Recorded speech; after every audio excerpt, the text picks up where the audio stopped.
Okay. So I was giving you, what was I saying?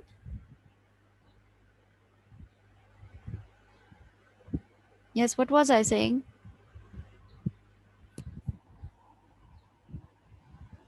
Can anyone please Ma'am, remind me? you were discussing the last point of it. Criteria characteristics of CNP. Jargon and Okay. shortcuts to communication and the ease. Okay. Okay. Ma'am, the Certain last one. styles. What was the example that I was giving? Ma'am, you That are some giving females some female examples, some are female allowed. examples. Hmm? Yes. Ma'am, you were Ma'am, you saying were that. telling that some female are loud and shouted. You were Okay. saying Okay. something And like Thank you. outspoken. Some female are outspoken. Yes. Okay. Some females are outspoken and some females, are polite. And if you look at this point, it's harmonious or conflictual, means that some conflict with the other, right? So it can be, you know, which what kind of language styles or can be recognized as a part of membership.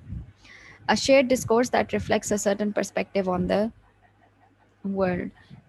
There's certain shared discourse of females as well, and I guess you have studied Deborah Tennant's theory. Did you study that? Yes, ma'am. Yes, ma'am. So, yes, ma'am. It's true. so what kind of topics does female like to talk about, according to her? Like, ma'am, she has Ma'am, discussed about female the are report more, talk and the report. One person at one time. Yes. Should I call her? ma'am, female are more like to express the emotions and Mm. feelings all the times, not share the basic information of the world, but Ma'am, may I? Yes. She has also discussed about the report talk and the report talk. Like the females Rapport. are much more. Yes, my report. Sorry, and the females are much more interested in talking about the feelings and all those stuff, and the males are much more interested in information. Mm. Yes. So we know the kind of communication or conversation that is done by the males, and they have shared discourse. So they would talk about sports, they would talk about how they are fed up of females, and they are, and they would talk about politics. They have their own topics that they talk about. They have their shared discourse, right? Khazi kho khazidi, right? And females have their own communication. The females have their own conversation, the way they communicate. They have their own way of communicating, and there's this shared Ma'am, sorry discourse for that sorry. sari ho sari di, exactly. Exactly. So this is the shared discourse, and you can, as a part of the community, as as in this community, we know how men, what are the shared discourses of men, though we aren't aware of all the discourses. And so as a females, we know what are the shared discourses of females, and it is reflected in certain perspective in the whole world, right? You can see that it is the part of the whole world, and you can see it over there, powerful in every rich society, in every society. A person who is politically powerful, the way they communicate, who is subordinate, and or someone who's the boss, they they know how, what are the shared discourses. Every discourse is determined by the way by the way the community is already aware of, and then it all becomes the part of the whole one group, which is the world, right? Claire? yes, ma'am. Okay. Okay. we are not concerned with that. Before we start this, discussing other theories in relevance to C of P, we are going to. I just gave you an example in the very beginning, when only Manzoor was the part of the class. Uh, I told I told you that it in forensic linguistics this C of P is used a lot, and the reason is that criminals, any kind of criminal, has their own way of communicating, their own way of doing things. So see, as I've already told you, that C of P in linguistics as well as in overall in forensic analysis, because forensic analysis can be the part of, you know, psychology, can be the part of social sociology, can be the part of law, can be the part of linguistics, so and medical sciences as well. So in when we talk about forensic linguistics specifically, um, from this C of P, this is this community of practice is applied over there in a way that we get an insight into the person's in through the language, from and through language we get to know from which community the person belongs to, because there are some set standards which are already there. We know how females communicate, we know how males communicate, right? So if there is a text which is you know, which has this its authorship is questionable, means who wrote the text. Let's suppose there was a blackmailing note, and it is brought to a forensic linguist, and when it is brought to a forensic linguist would look at it, because only the text is available and the person is not there.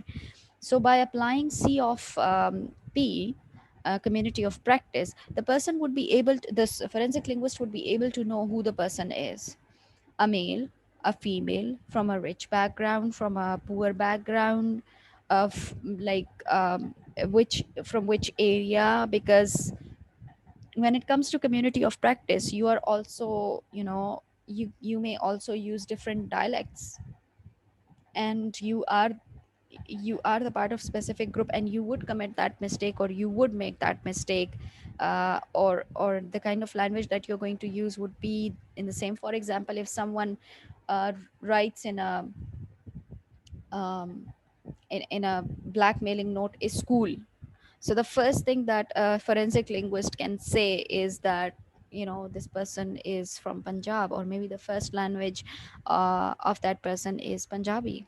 The first thing that comes, you know, to the mind of the forensic linguist. So this C of P is a theory which can be used from many perspectives, though we have only studied it here in language and gender. But I wanted to you know, give you this overview of a C of P and how it can be used in different areas, as well as in different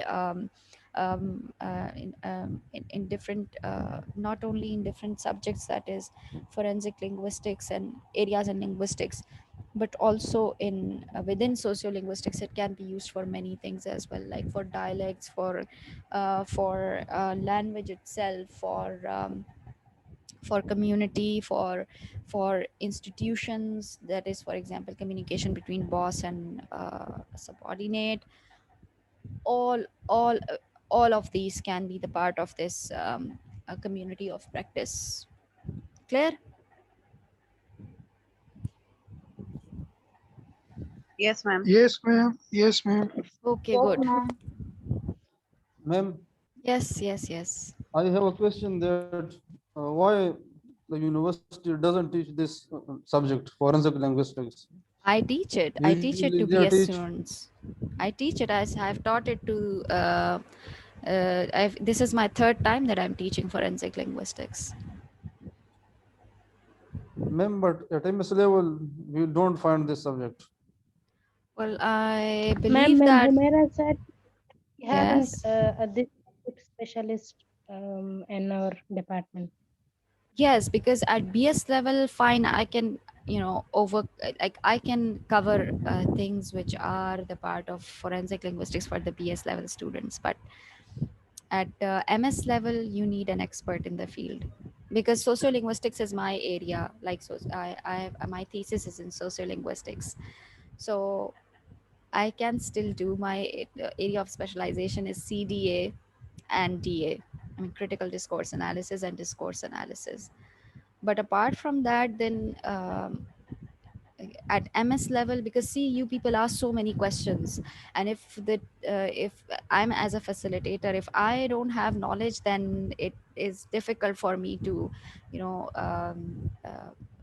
provide you knowledge and clear your confusions.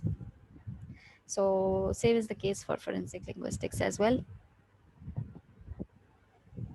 So I can, because I've studied forensic linguistics as a student in MS from University of Peshawar, but as I don't know, as an MS, maybe I would need to do 3 and 4 research papers and need to do some research, and probably after that I'd be able to teach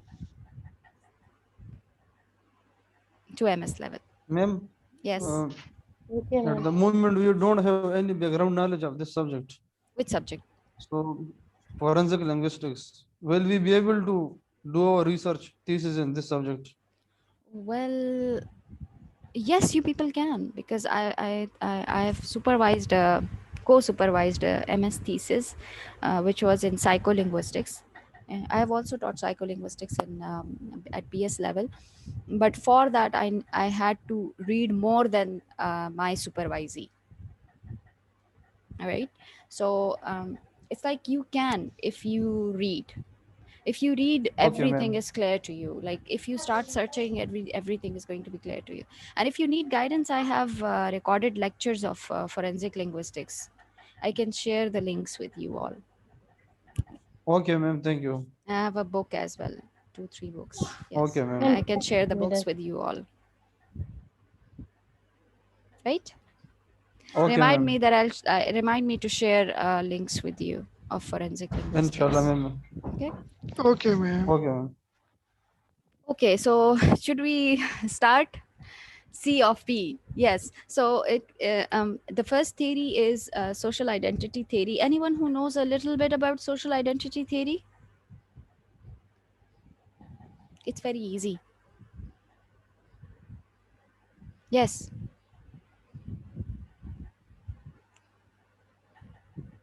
No. No one knows. It refers to the people self concepts, What concepts? self concepts, Self concepts. like yes, like their membership in the social groups. Hmm. Example, like Ma'am, the the representation of a identity in person, the religion, identity in the the religion, representation, nationalities. One person at one time. Yes. Afshin, you complete so that who was it? Yes, ma'am. Ma'am, I'm talking that the social identity mainly refers to the self concepts of the people, the membership in the social groups. Hmm. Like it includes the information like religion, nationalities, occupation, Hmm. sexual orientation, ethnic groups, etc. This helps to sustain in the social identity of a person. Yes. So who else was giving me the answer? Yes.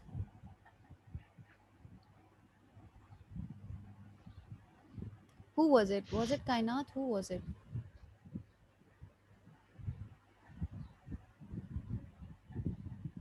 Yes. No? Ma'am Shabina was giving the answer. Shabina. Sabina. Yes, Sabina. Sabina is gone. Who was giving me the answer?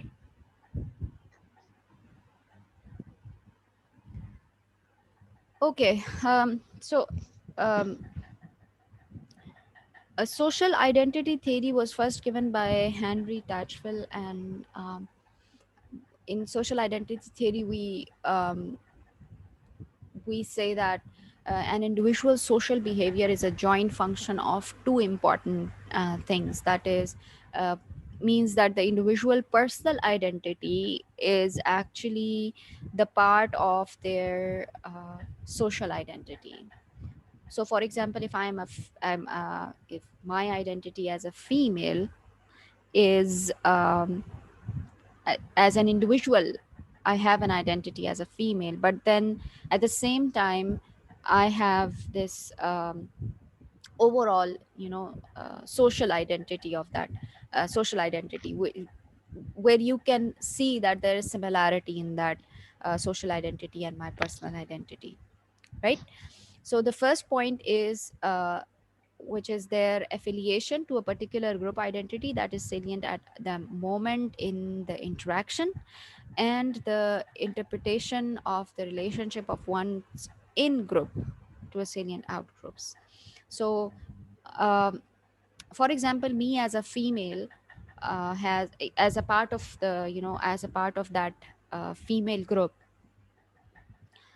when I interact, I know that what are the things that I need to say, or when I act, because social identity theory, we are only taking it as a language over here. However, it can be taken, from different perspective, because it has been the part of not just sociolinguistics, but also psychological frameworks as well.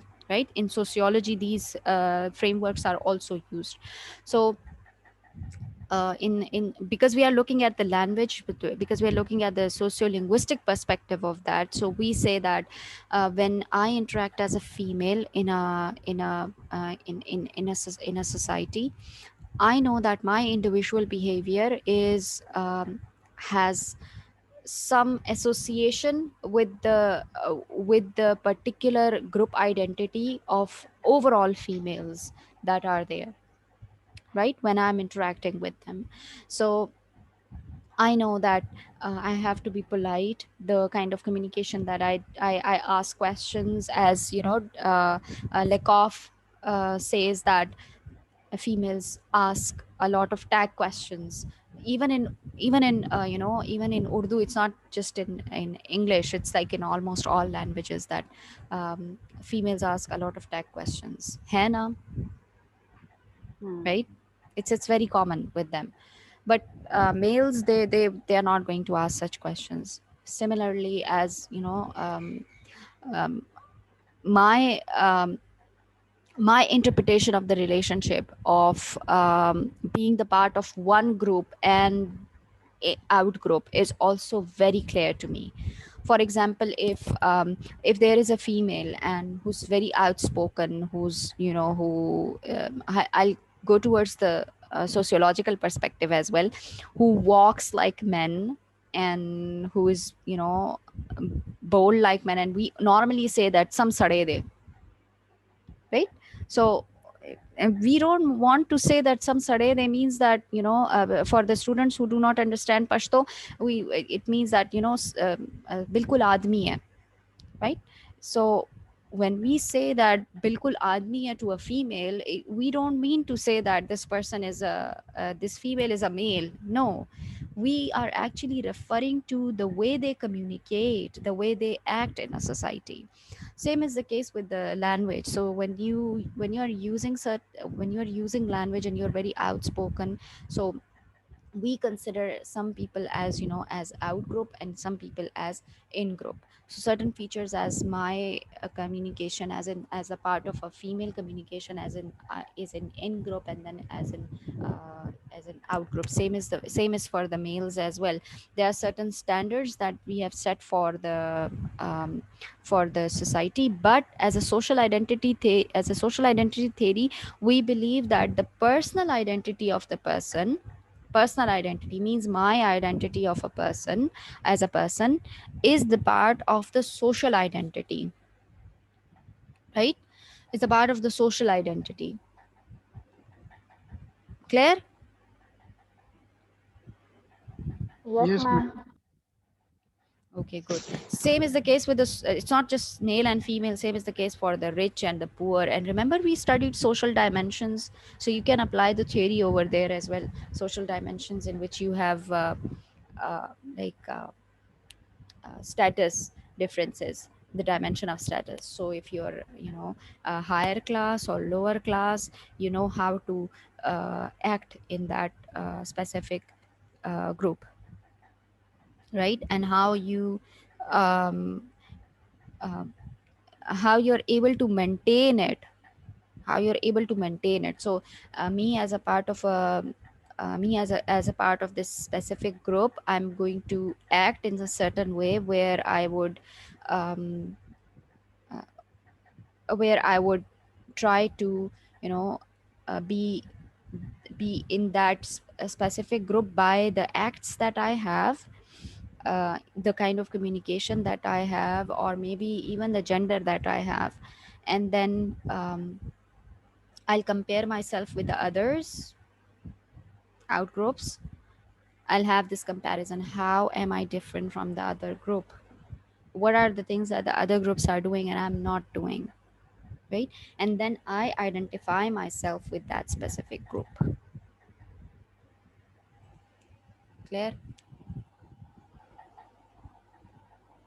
Okay. So social identity theory is a key principle behind communicative accommodation theory, which was given by Giles. How many of you are aware of accommodation theory?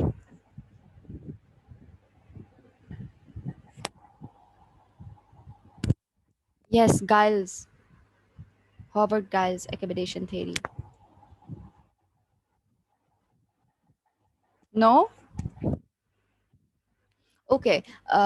Giles gave accommodation theory, and in that accommodation theory, it was said that when a person communicates in a, in a certain group, so as an individual, when I'm communicating according to the uh, person who is, the hearer, or the listener, or with whom I'm communicating, I accommodate my conversation according to the other person, which is conversions, which is called conversions. So when I convert my communication to the other person, it means that I want to establish a good relationship with the person. I want to show the person that I am in the in group person. I'll give you an example of Pashto and, Pashto speaker and, English and Urdu, all these three. So for example, if there is communication between two people, and I as a person am communicate the person starts speaking in Pashto, and I change my communication and I change it to Pashto, and I start communicating with the person in Pashto, then it means that I want to show the person that I belong to the same group, that I am in group, that I want to show the social identity. I want to show my social identity as the part of that group. But at the same time, when if there is another conversation going on and the person starts communicating in Pashto and I constantly reply in English, I want to show, because English, as in our society, is considered as something which is uh, which is used by some higher class, or in somehow they are, higher in status. So when I start communicating in English, and the other person is continuously communicating in Pashto or Urdu, I am actually applying divergence over here. Divergence is that when I am diverging from what the other person is, means I don't want to be the part of the same group. I want to show that through my language, through the choice of my language, that I am not the part of that group. So I'm an out group, right? And there can be, many reasons for that. It can be, maybe I want to show my displeasure regarding something. Maybe I'm upset that you have done something wrong, or maybe I want to show my power to you or authority to you. These are the reasons, which can be there for diverging. It can be, there could be many reasons. Or maybe if I want to take some kind of benefit from you, so I'll diverge. Just like, for example, with shopkeepers, when you go to shopkeeper and you are buying something, and you get to know that the person is Pashto speaker, and you instantly shift from Urdu language to Pashto, and um, This is the reason that you are converging, because you converge uh, because you want some kind of benefit, right? I hope it's clear.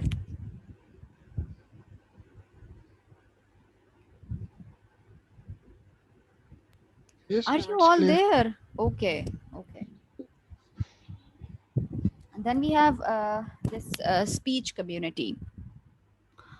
What is the speech community? Lebov defined speech community as a group of speakers who participate in a shared set of norms, where the norms are observed in overt evaluative behavior. Overt behavior is a behavior that you can see, means that it's not what you think, it's what you say.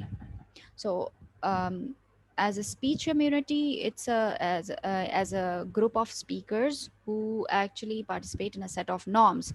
So it is not necessary that it is always, you know, how Pashto speakers communicate, or how Hinko speakers communicate, or how Punjabi speakers communicate. No, it can be, for example, how males communicate, how females communicate, because this speech community has a set of norms as well, right? Every community has the set of norm, the way they communicate. And that can be seen through the overt evaluative behavior and by the uniformity of abstract patterns of variation, the way it is uniform among the members of that group, right? Gumpers also talks about speech community, and Gumpers in 1971 provide a more interactional definition of the speech community, focusing on the frequency and quality of interaction among members. So, Gumpers' view in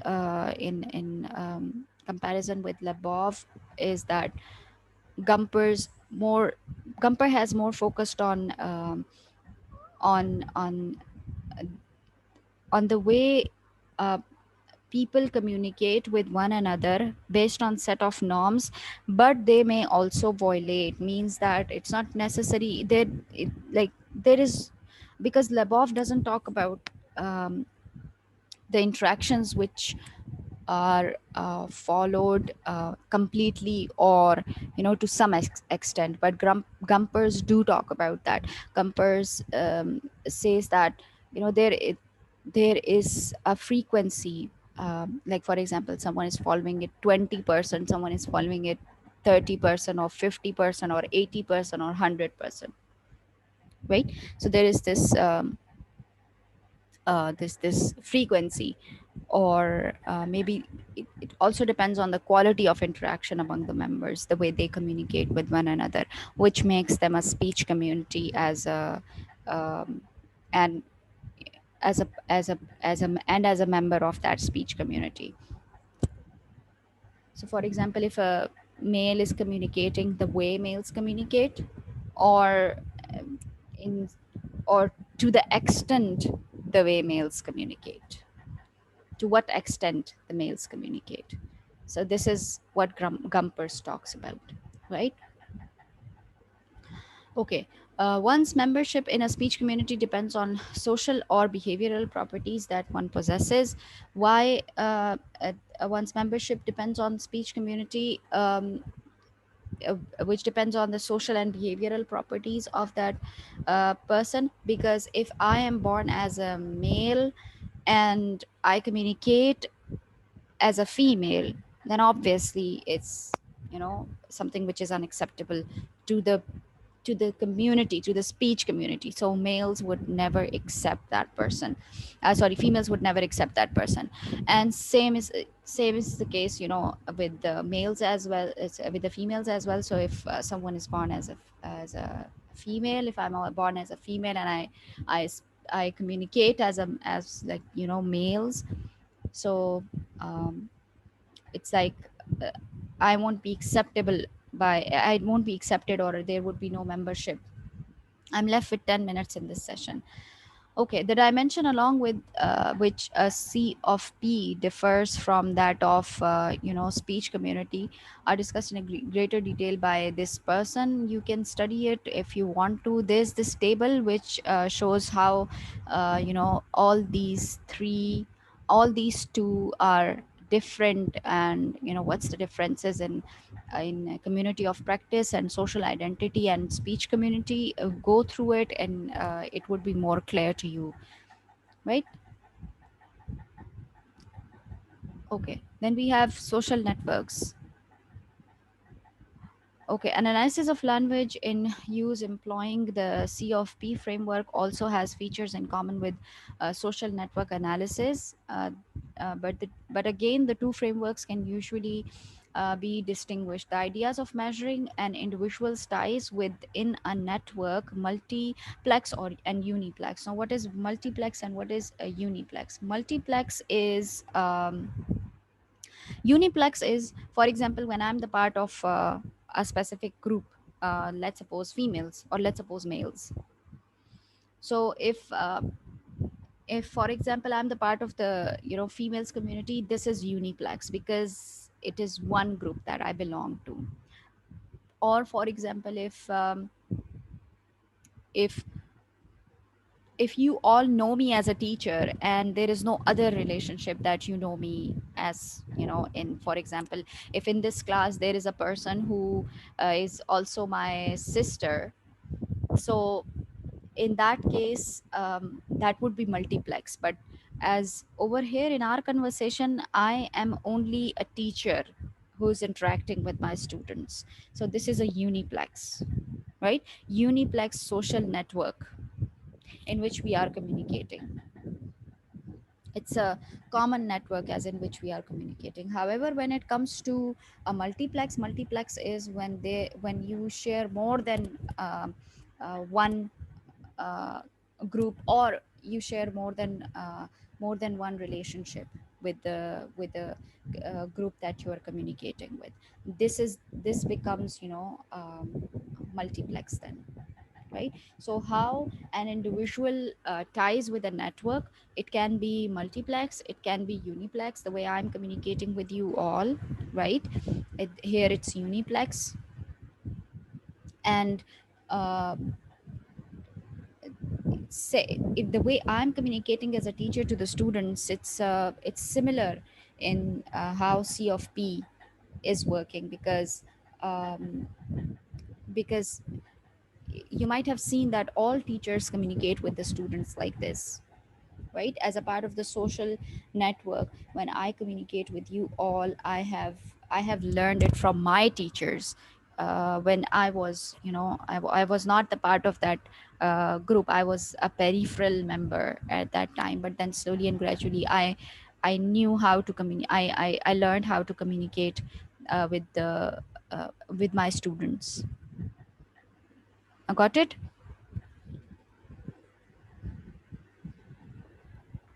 Yes, ma'am. Yes, ma'am. Okay. Okay, I'm left with 6 minutes. Have I discussed this point?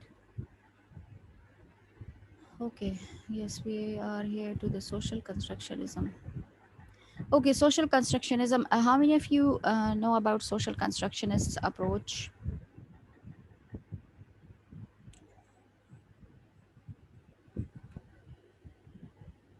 No one? No, ma'am. Okay. Uh, Social construction approach is when here the example is given of the gender, that the ways in which gender is socially constructed in interactions rather than existing as a fixed social category to which individuals are assigned at birth. So, social constructionism actually was given by Vygotsky, and it states that your your knowledge, your the way you act, the way you discuss things, all of these things, the way you dress, everything that you do in the society, is actually learned from the society. It's not something that you're born with. So if you remember the concept of tabula rasa, that is, you're born with empty mind, and then you know you when you come in this society, you learn everything. So we are not born as, male and female. It's our society which makes us as, male and female.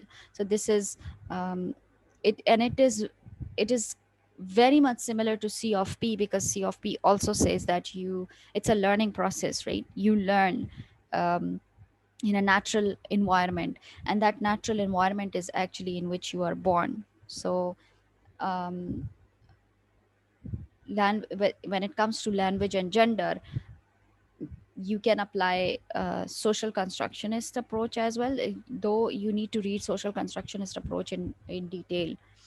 Though it says the same thing, that is, realities are formed like that. So for example, if I know that um, the way I communicate with you, or if I know today that this word gay it has a negative meaning, I know it because I've learned it with the passage of time in our society, right? I've learned it, and anything associated with that would be considered, negative in our society. Deborah Cameron, I told you about Deborah Cameron, that we are going to study Deborah Cameron's theory as well, concept as well. She talks about verbal hygiene. Verbal hygiene is why you should take care of what, things that you're saying. It's hygiene, verbal hygiene. So females are not supposed to use swear words, right? We are not supposed to use swear words. This is the part of verbal hygiene, right? So why is it it's associated with this uh, uh, hygiene? Because there are certain things that we are not allowed to do as a part of one gender. So same is the case with males. If males are communicating, you can see that here in this class, when a female starts talking, female talks and talks and talks, and they even overlap one another. But a male, when communicating, would instantly stop. You can listen to this recording once again, that you'll see that when I ask question, three females starts at the same time. When the boys communicating, when the boys are communicating, they they would stop saying two words, and when they listen to a female that she has started communicating, they'd stop. This is something that they have learned in this society, that that's how we do it. So C of P is as it's written over here, C of P been welcomed in language and gender research as a corrective to unsatisfactory essentialist approaches to the analysis of gender. In Cameron's work, it encourages a different focus, not gender difference, but the difference gender makes, right? Cameron view is opposite to that of social constructionists. That is, Cameron says that it's because of the gender we are born in that we are taught all these things, that females should not communicate like this, because we are born in certain gender like that. But this is not what is said by the social constructionist approach.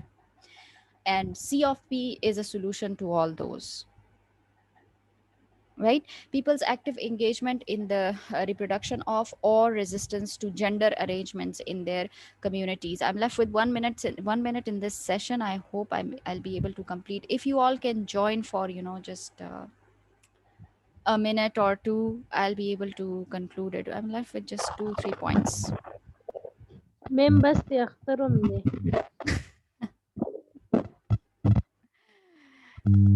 Eid मुबारक आप सब लोगों को